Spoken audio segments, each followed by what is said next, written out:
ഒന്നെങ്കിൽ ജീവിതത്തിൽ നേതാവായിരിക്കണം, അല്ലെങ്കിൽ നേതാവിന്റെ കൂടെയുള്ള ആളായിരിക്കണം.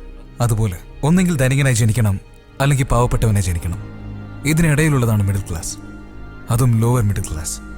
അതിൽ ജനിച്ച് ഇവിടെയും അല്ലാതെ അവിടെയും അല്ലാതെ എന്തെങ്കിലുമൊക്കെ ചെയ്ത് എങ്ങനെയെങ്കിലും നല്ല നിലയിലെത്താൻ കഷ്ടപ്പെടുന്ന പലരിൽ ഒരാളാണ് ഞാൻ. അങ്ങനെ തീരുമാനിച്ച് ഓടാൻ തുടങ്ങിയപ്പോഴുണ്ടായ ഒരു കാര്യമാണ് എന്നെ ഇന്ന് വരെ പിന്തുടരുന്നത്. എൻ്റെ പേര് സത്യ.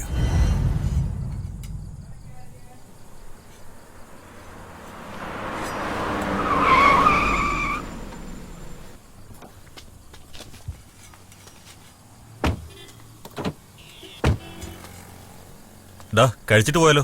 ഓക്കേടാ.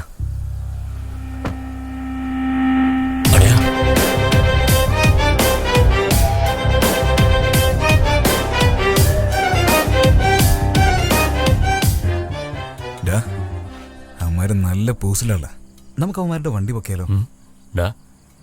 ഏരിയ അത്ര ശരിയല്ലോ, കൈ കിട്ടിയ തീർത്തോളയും. പൊക്കണോ വേണ്ടേ, അത് മാത്രം പറ. എനിക്കത്ര ഒരു ശരി തോന്നില്ലടാ. എന്നാ പൊക്കോടാ. നീ ഒരു കാര്യം ചെയ്യ, നേരെ കടയിൽ ചെന്ന് ബിരിയാണി കഴിക്കുന്ന പോലെ അഭിനയിച്ച് അവിടെ എന്താ സംഭവിക്കുന്നതെന്ന് അപ്ഡേറ്റ് ചെയ്യുക. ബാക്കിയെല്ലാം ഞാൻ നോക്കിക്കോളാം. ശരി, അവിടെ നിൽക്കേ.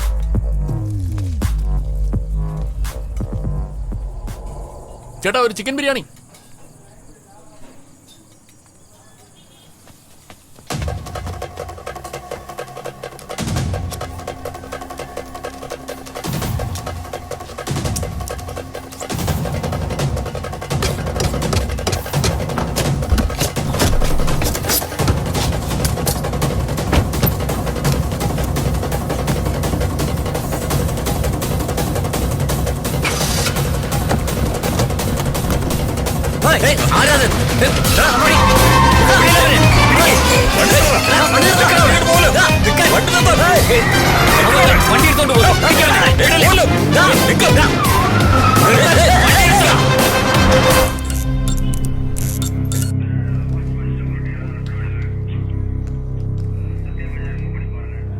സാർ, ഇനി എത്ര സമയം എടുക്കും? വണ്ടി ഏരിയ കൗൺസിലറതാ.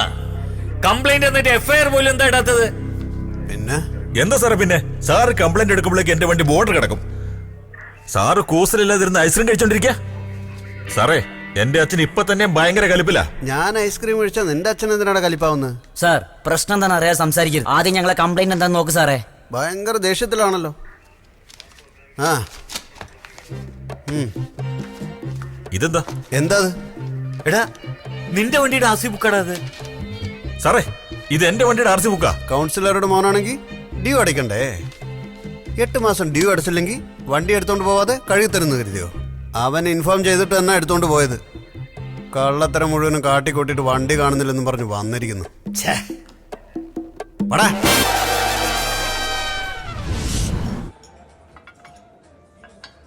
ഈ കൗൺസിലറുടെ പ്രശ്നം കാരണമാണ് എന്നെ ജോലിയിൽ നിന്ന് പിരിച്ചുവിട്ടത്. അവരല്ലേ എന്നോട് വണ്ടി പൊക്കാൻ പറഞ്ഞത്. അവന്മാർ എന്നെ ജോലിയിൽ നിന്ന് പിരിച്ചു വിട്ടു. ഇവരൊക്കെ ആരാന്ന വിചാരം? നോൺസെൻസ്. നീ എന്താ അതീതനെ ഇങ്ങനെ നോക്കിക്കൊണ്ടിരിക്കുന്നത്? ഒന്നുമില്ല അളിയാ. നീ എത്ര വേണേലും കുടിച്ചോ, ഒരു പ്രശ്നമില്ല. ഈ സൈഡ് ഡിഷ് മാത്രം ഒന്ന് നോക്കി ഓർഡർ ചെയ്യണേ. റേറ്റ് ഭയങ്കര കൂടുതലാളിയാ. നമുക്ക് പുറത്തു പോയി എത്ര വേണേലും കഴിക്കാം. ഞാൻ ലൈഫിനെ കുറിച്ച് സംസാരിക്കുമ്പോൾ നീ എന്താ സൈഡ് ഡിഷിനെ കുറിച്ച് സംസാരിക്കുന്നത്? അല്ല, ഇതൊക്കെ നിന്റെ ട്രീറ്റ് അല്ലേ? എന്ത്? ഇന്നലെ ബാച്ചിലേഴ്സ് പാർട്ടി തന്നല്ലേ ഞാൻ? പിന്നെന്താ? ഓ, ഇന്നലെ നീ ബാച്ചിലേഴ്സ് പാർട്ടി തന്നല്ലേ? ബാച്ചിലേഴ്സ് പാർട്ടി എന്ന് വെച്ചാൽ എന്താണെന്ന് അറിയുന്നത്? എന്താ?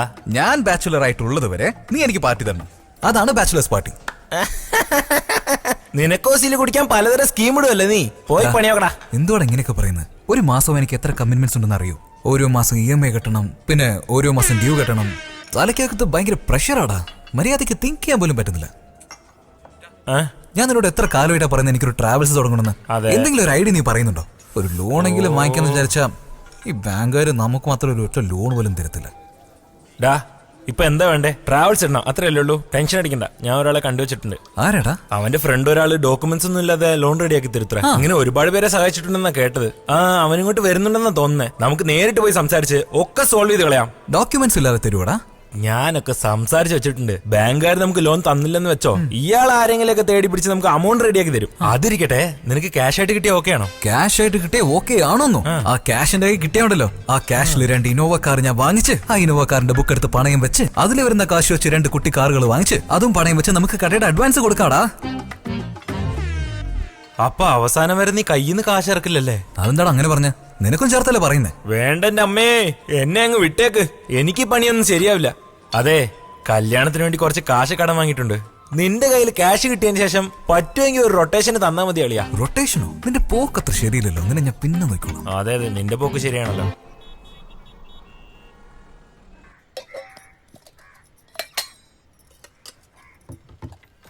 അമ്മേ ഒന്ന് വേഗം താ അമ്മേ. നേരത്തെ റെഡിയാക്കി കൂടെ? എനിക്ക് സ്കൂളിൽ പോവാൻ സമയായി. നിക്കടി അവിടെ. നീ ലേറ്റായിട്ട് എണീറ്റിട്ട് എന്റെ മെക്കിട്ട് കയറുകയാണോ? എന്നും ഇത് തന്നെയാണല്ലോ നിന്റെ പണി. ദാ ഞാൻ ലേറ്റായിട്ട് എഴുന്നേൽക്കൊന്നും അറിയാലോ. അമ്മ നേരത്തെ റെഡിയാക്കണ്ടേ? ഇങ്ങതാ. വാചകടിക്ക് ഒരു കുറവുമില്ല. വേഗം പോ നോക്ക്. ഡീ, എന്താണ് നീ അമ്മയോട് ഇങ്ങനെ തർക്കുത്തരം പറയുന്നത്? അപ്പുറത്തെ വീട്ടിലെ കുട്ടി അങ്ങോട്ട് പഠിക്കണം. നീ ഓടി ഒന്ന് പോടാ. പഠിക്കുന്നതിന് മുമ്പ് അവിടെ രാവിനെയും. അമ്മ ഞാൻ പോയിട്ട് വരാം. ഡാ ഡാ ഡാ, എന്താ അമ്മ? ശമ്പളം മേടിച്ച കാശ് വന്നിട്ട് പോടാ. പാൽക്കാരന് 2 മാസമായിട്ട് കാശ് കൊടുത്തിട്ടില്ല. 2 മാസമായിട്ട് എനിക്ക് വീട്ടിലെ കോഫി പോലും തന്നില്ല. ശമ്പളം അത്ര. ഇത്രേ ഉള്ളൂ. ഡാ, ആ കണ്ണാടി അഴിച്ചിട്ട് നോക്ക്. 2000 രൂപയുള്ളത്. ഇത് 2000? ഭാഗ്യം, അമ്മ പറഞ്ഞു നന്നായി. 500 രൂപ ഉണ്ട്. നോക്കി ഇങ്ങോട്ട് ചെലവാക്കണേ. അമ്മയുടെ ചെലവൽപ്പം കൂടുന്നുണ്ടാ. ഇതുകൊണ്ട് എന്താവാനാ? ഡാ, എന്താടാ അത്രയും നേരം? അമ്മയ്ക്ക് എന്റെ സമയം ജോലി പോയ ഒരുപാടായി. കാര്യം അറിയാതെ വേഗം വന്ന് കാശ് കേറ്. ചോദിക്കാൻ. നീ വേഗം വണ്ടി എടുക്ക്. എന്നെങ്കിലും നീ വേഗം വന്നിട്ട് ഭയങ്കര വെയിലാണല്ലേ? എന്തായി കാണിക്കുന്നേ? അയാളെ ഫാമിലി ഡീറ്റെയിൽസ് മുഴുവനും ചോദിച്ചു. എല്ലാം ഞാൻ കൃത്യമായിട്ട് കൊടുത്തിട്ടുണ്ട്. ഇനി എന്താ ചെയ്യേണ്ടതെന്നറിയോ? നേരിട്ട് അങ്ങോട്ട് പോവുക. അയാൾ എവിടെയൊക്കെ സൈൻ ചെയ്യാൻ പറയുന്നോ സൈൻ ചെയ്ത് പണി തീർത്തിട്ട് ഇങ്ങ് പോരാം. സൈൻ ചെയ്യുന്നതൊക്കെ ഓക്കെ, ലോൺ നമുക്ക് അറേഞ്ച് ചെയ്ത് തരുമോ?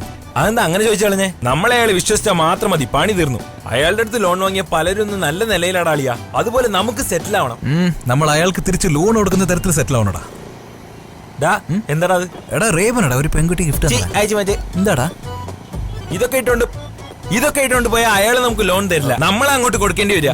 അവന്റെ ഒരു ഗ്ലാസ് കടം വാങ്ങാൻ പോകുമ്പോൾ അവന്റെ കണ്ണാടി എന്തൊരു കളറാണത്. ബ്ലൂ കളറാണ്, അടിപൊളിയല്ലേ? അല്ല, നീ വണ്ടി ഓടിച്ചോ.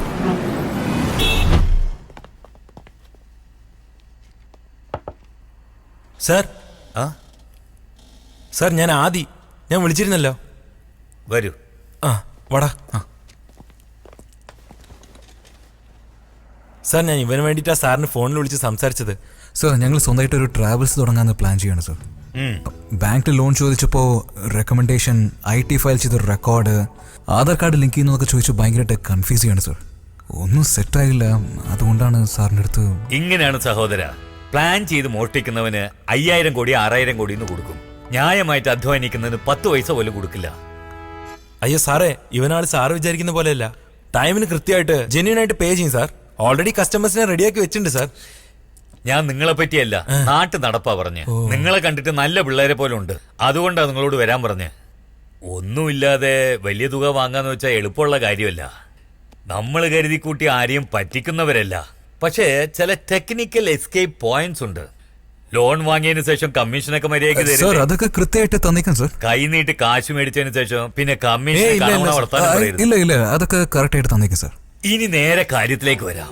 കാര്യം എന്താന്ന് വെച്ചാൽ സിറ്റിയിൽ ഒരുപാട് പണക്കാരുണ്ട്. അവരെ സ്വത്ത് എവിടാന്ന് അവർക്ക് തന്നെ അറിയില്ല. മറ്റു ചിലര് സ്വത്ത് ഇവിടെ വാങ്ങിച്ചിട്ടിട്ട് ഫോറിനിൽ പോയി സെറ്റിൽ ആവാ. അങ്ങനെയുള്ള ഒരു സ്വത്ത് വേണം നിങ്ങളെ പേരിൽ ഷൂരിറ്റി ആക്കിയിട്ട് ലോൺ മേടിക്കാൻ. മനസ്സിലായോ? ഇല്ലടാ സാർ, മനസ്സിലായില്ല സാർ. അതൊന്നുമില്ല അനിയ. ഈ സിറ്റിയില് നിങ്ങളെ പേരിൽ 2 ഗ്രൗണ്ട് സ്ഥലം ഉണ്ടെന്ന് വെച്ചോ. ആ ഡോക്യുമെന്റ് കൊണ്ടുപോയി ഏത് ബാങ്കിൽ കൊടുത്താലും 50 ലക്ഷം രൂപ തരും. നിങ്ങൾ ലോൺ മേടിച്ചോ, എന്റെ കമ്മീഷൻ എനിക്ക് തന്നെ. പക്ഷേ ഞങ്ങളുടെ പേരില് ലാൻഡ് ഒന്നുമില്ലല്ലോ. ഉണ്ട് സാർ, ഇത് പണിയാവും സാറേ. പ്ലീസ് വേറെ എന്തെങ്കിലും ഓപ്ഷൻ നോക്കിയാലോ? എന്താടോ ബാങ്കിൽ ഒരു കള്ളം പറഞ്ഞ് ലോൺ മേടിക്കാൻ എത്ര പേടിക്കുന്നേ? അവന്മാര് നമ്മളെ എങ്ങനെയൊക്കെ പറ്റിക്കുന്നു. ബാങ്കിൽ തിരക്കാണെന്ന് പറഞ്ഞ് ATM തുടങ്ങി. നമ്മളെ കാശ് എപ്പോ വേണമെങ്കിലും നമ്മളെടുത്ത് അതിന് ആ ചാർജ് ഈ ചാർജ് എന്നും പറഞ്ഞ് നമ്മളെ കയ്യിൽ നിന്ന് കാശടിച്ച് മാറ്റാം. ലോൺ വാങ്ങിയിട്ട് തിരിച്ചടയ്ക്കാതെ പറ്റിക്കുന്നവനല്ലേ നിങ്ങൾക്കറിയൂ. ലോൺ കൊടുക്കാൻ ഫ്രോഡ് ചെയ്യുന്നവനെ നിങ്ങൾക്കറിയൂ. അങ്ങനെ ഒരു ടീമാണ് നമ്മളെ സഹായിക്കാൻ പോകുന്നത്. ലോൺ കെട്ടിയതിനു ശേഷം ഡോക്യുമെന്റ് കീറിക്കളഞ്ഞ് നിങ്ങൾ നിങ്ങളെ വഴിക്കും, കമ്മീഷൻ മേടിച്ച് ഞാൻ എന്റെ വഴിക്കും പോകും. എന്താ? ഈ ബിസിനസ് ടെക്നിക് ഉപയോഗിച്ച് ഇതുവരെ 500 പേർക്ക് ഞാൻ ലോൺ വാങ്ങിച്ചു കൊടുത്തിട്ടുണ്ട്. അവരെല്ലാവരും നന്നായിട്ട് ബിസിനസ് ചെയ്ത് ജീവിതത്തിൽ കൊടി കെട്ടി പറക്ക. സാർ, അതിൽ 501 ഞങ്ങൾക്ക് ലോൺ വാങ്ങിച്ചു തരാണെങ്കിൽ ലൈഫിൽ ഞങ്ങൾ സെറ്റിൽ ആവും sir. Please sir. Okay, thanks sir.